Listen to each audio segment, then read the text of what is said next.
I can ask an interesting question, which is what can Petr Yan do to be more exciting? And it's a tough question because Yan is doing everything right. In today's world of social media, when you have a story and you have an ability to go out there and tell the story a lot easier than if social media didn't exist, it is incumbent upon you to identify what is the good part of your story and then make sure that you tell it.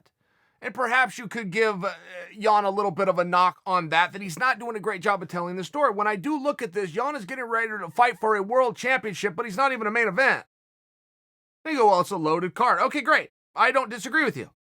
And you could go look at Yan's youth. You could go look at his record at 14-1, 15-1, something very impressive. I think he's only 25 years old unless he had a birthday. Handsome guy, skilled guy, and there is a path. What I'm talking about is what is the quickest path? And don't ever forget what promotion is. Promotion only means one thing: storytelling. If you have a really big fight, it means you had a really good story that got told really well about the fight. That's what that is. And as I do look at Yan getting ready to take on Aldo, the only story that I'm seeing out there is that they used to train together and are somewhat friendly. That's just not a story. Now, I wouldn't suggest to Yan that he go out and manufacture a story. If there's not a story there, there's just not a story there. And there is still a path, right? I mean, this is a major question of time versus timing. Is Yan going to bring in all of the eyeballs for this weekend? No, and neither is Aldo. But are there going to be a whole lot of eyeballs this weekend? Yeah, you bet there are. Yan has a chance to perform in front of more eyes than he's ever performed in front of, and he has a chance to convert those fans to Yan fans. Okay, great. That's the recipe that most guys take. I don't have anything wrong with that. I would just remind you, and I would encourage Yan to not go too far outside his box. Some guys are just a little bit more comfortable being quiet and training and buckling down.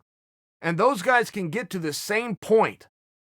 I mean, I came through the Chuck Liddell era, when being a grown man with a mohawk was a weird thing. And over time, people started shaving their head into a mohawk on Halloween and telling people they were Chuck Liddell. I mean, it became a really cool thing. He became the most recognizable face in all of MMA, anywhere in the world. Nobody was more recognizable as an MMA athlete than Chuck. So it's just one of those things where something doesn't always work until it works. But if you keep having those impressive records, and he's now in a co-main event spot, and I'm not sliding him that he's not a main event, he's now in a co-main event. That's his first co-main event. It's going to be his first world title fight. Should he come out of this thing, his next fight is going to be for the world title because he's going to bring it. I'm just suggesting for you that Yan is in a good spot. And when you do things that are outside of your comfort zone, bad things can happen. Let me give you a great example. Dan Henderson, my teammate, Dan, is over in Pride. And Dan's beating up everybody, any weight class, any way that you want to do it. I mean, there was a time in Dan's career they were calling him Decision Dan, like as a way of insulting him that he wasn't finishing fights. But one thing that Dan would do is Dan would cover the spread over 3 different weight classes. You'd call him to fight at middleweight, light heavyweight, or heavyweight. He'd do them all. And he started to gain respect through this, but the promoters in Japan came up to him in the locker room before one of his fights. And they said, hey, you need to be more exciting. After this fight, you need to do something that's exciting. And they didn't really give him any direction as to what that meant. So Dan, wanting to be more exciting, after the fight, jumps onto the second rope, right? Remember Pride, they're fighting in the boxing ring? He jumps onto the rope as a way of like celebrating, then he jumps off the rope as you would do once you've climbed up on said rope. When he lands, he tears his ACL.